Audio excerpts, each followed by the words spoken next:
കൂട്ടുകാരെ, ടേസ്റ്റിയായ റവ ഇഡ്ഡലി എങ്ങനെ ഉണ്ടാക്കാൻ നമുക്കൊന്ന് നോക്കിയിട്ട്.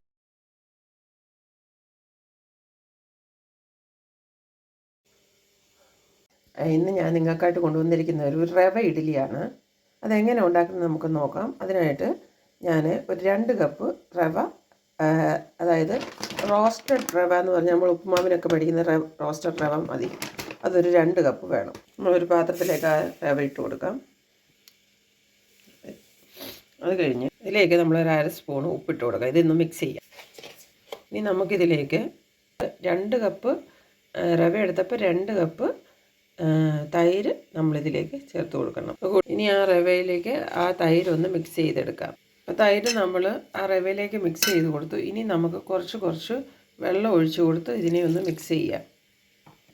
ആ ബാറ്ററിലേക്ക് ഞാൻ ഒരു 1.25 കപ്പ് വെള്ളം ഒഴിച്ച് ഇത് നല്ല നമ്മുടെ ഇഡ്ഡലിയുടെ പരുവത്തിലുള്ള ആയിട്ടുണ്ട്. ഇനി നമുക്കൊരു 10-15 മിനിറ്റ് ഇതൊന്ന് അടച്ച് വെച്ചിട്ട്, കൂട്ടുകാരെ, നമ്മൾ 20 മിനിറ്റ് ആ മാവ് വെച്ചത് ഇപ്പോൾ ഒരു ഇങ്ങനെ ആയിട്ടുണ്ട്. ഇതിൽ ഒന്നുകൂടെ കുറച്ചുകൂടെ ഒന്ന് നമ്മുടെ ആ ഇഡ്ഡലിയുടെ ആ ബാറ്ററാക്കാൻ കുറച്ചുകൂടെ വെള്ളം ചേർക്കേണ്ടി വരും. ഒരു 1/4 കപ്പ് വെള്ളം കൂടെ ചേർത്ത് നമുക്കിതൊന്ന് മിക്സ് ചെയ്യാം. ഇഡ്ഡലിയുടെ പരുവം നിങ്ങൾക്കറിയാമല്ലോ. ആ പരുവം വരെ നിങ്ങളുടെ ഓരോരുത്തരുടെ കയ്യിലുള്ള പൊടിയുടെ അനുസരിച്ചാണ്. ചില പൊടികൾക്ക് വെള്ളം കൂടുതൽ വേണ്ടി വരും. അപ്പം ഇത് ഇപ്പം ഇങ്ങനെ നമ്മൾ ആ 1/4 കപ്പ് കൂടെ, ഇപ്പം 2 കപ്പ് വെള്ളം തന്നെ ഞാനിപ്പോൾ ഒഴിച്ചിരിക്കുന്നത്. അപ്പം അത് ഇച്ചിരി കൂടുകയും കുറേയൊക്കെ ശേഷം ഇഡ്ഡലിയുടെ പരുവമായിട്ടുണ്ട്. ഇനി നമുക്ക് ഇഡ്ഡലി ഉണ്ടാക്കി തുടങ്ങാം. അതിന് മുമ്പായിട്ട് നമുക്ക് ഇച്ചിരി സോഡാപ്പൊടി ചേർക്കണം. ഈ ഒരു 1/4 ടീസ്പൂൺ സോഡാപ്പൊടി മതി. അത് നമ്മൾ നല്ലതായിട്ട് ഇതിലൊന്ന് മിക്സ് ചെയ്ത് കൊടുക്കണം. അത് ഉണ്ടാക്കുന്നതിന് തൊട്ട് മുമ്പിൽ മാത്രമേ ചേർക്കാവുള്ളൂ, അതിന് മുമ്പ് ചേർക്കരുത്.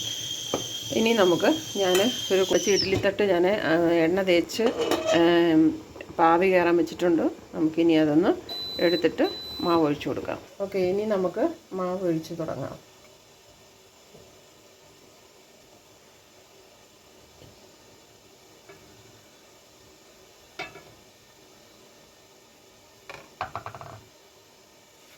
ഇപ്പം നമ്മൾ ഇഡ്ഡലിയുടെ മാവ് ഒഴിച്ചിട്ടുണ്ട്. അത് നമുക്ക് സ്റ്റീമറിലേക്ക് വയ്ക്കാം.